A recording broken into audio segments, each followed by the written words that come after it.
কোরআনে বলা আছে, আল্লাহ কোনো মানুষের ভেতরে রূহ বা আত্মা দুটো প্রদান করেননি। একটা বুকের ভেতর দুটো হৃদয় থাকে না। একজন মুসলমান দুজনকে কখনো ভালোবাসে না।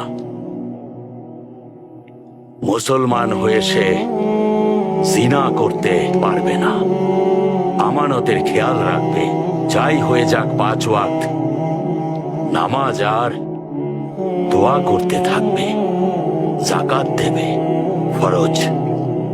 শুনেছি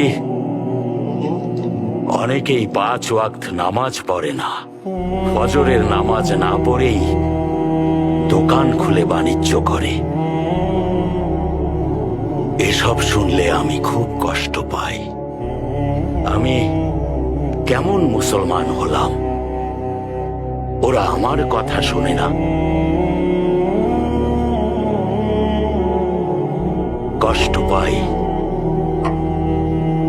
বন্ধুরা, আল্লাহ বলেছেন, যে মানুষরা 5 ওয়াক্ত নামাজ পড়ে না, তারা যতই আমল করার জ্ঞান দিক, তাকে নামাজিরা মুসলমান হবার মূল শর্তগুলো যেন একবার কষ্ট করে শোনায়। নামাজই উত্তম ইবাদত।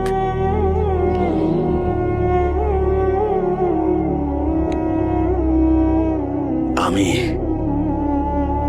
মুসলমান। আমি মুসলমান।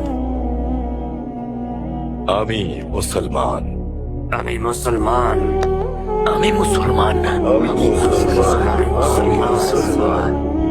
তাহলে আল্লাহ আমাদের মুসলমান হিসেবে যেন সম্মানের সাথে আমাদের শত্রুকে পরাজিত করার শক্তি দেন। আমিন। আমিন শেখ, আমিন।